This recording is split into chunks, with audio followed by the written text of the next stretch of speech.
نحمده ونصلي على رسوله الكريم اما بعد فاعوذ بالله من الشيطان الرجيم بسم الله الرحمن الرحيم رب اشرح لي صدري ويسر لي امري واحلل عقدة من لساني يفقهوا قولي۔ اگر دل کی حفاظت کرنی ہے تو ہمیں اپنے کان اور آنکھ کی حفاظت کرنی ہوگی۔ کانوں سے ایسی باتیں نہ سنیں کہ جس سے ہمارا دل کسی انسان کے بارے میں بدظن ہو، بدگمان ہو، جب تک خود براہ راست معاملہ نہ کر لیں۔ آنکھوں سے ایسی چیزیں نہ دیکھیں جو بے حیائی کی ہوں، فحش ہوں، تاکہ اس سے پھر انسان کی خیالات نہ بھٹکیں۔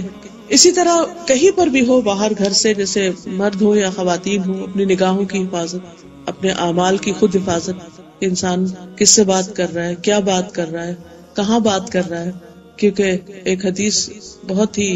سکیری ہے کہ قیامت کے دن کچھ لوگ تہامہ کے پہاڑوں برابر نیکیاں لے کر آئیں گے، بہت زیادہ قرآن پڑھنے والے اور بہت بظاہر نیک لوگ، لمبے لمبے قیام کرنے والے اور روزے رکھنے والے، جن کو لوگ بہت ہی نیک، متقی، پرہیزگار شمار کرتے ہیں۔ یہ حدیث کا مفہوم بتا رہی،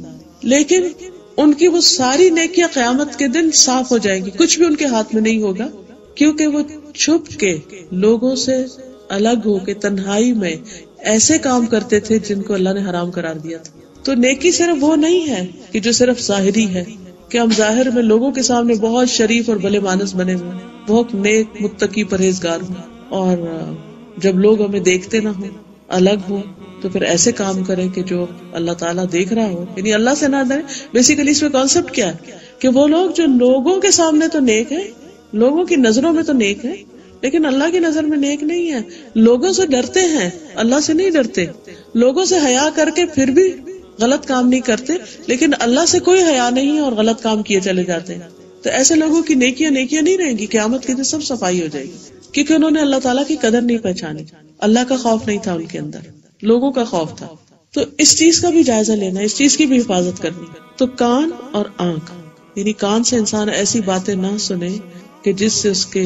ایمان میں، حیا میں، اس کے مقدس رشتوں میں خلل آئے۔ اسی طرح ایسے نظارے، ایسے سین نہ دیکھے کہ جس سے اس کا دل بے حیائی کی طرف مائل ہو۔ تو ان السمع والبصر والفؤاد کل اولئک کان عنہ مسئولا، بے شک کان، آنکھ اور دل، ان میں سے ہر ایک سے سوال کیا جائے گا، ہر ایک سے الگ الگ پوچھا جائے گا، کیا سنتے تھے، کیا دیکھتے تھے، ٹیلی فون پہ کیا باتیں کرتے تھے، اور تنہائی میں چھپ کے لوگوں سے کیا باتیں کرتے تھے، کسی کی غیبت ہو یا کسی کے بارے میں کوئی غلط منصوبہ بندی یا کسی کو نقصان پہنچانے کے منصوبے یا کسی بھی قسم کی غلط باتیں۔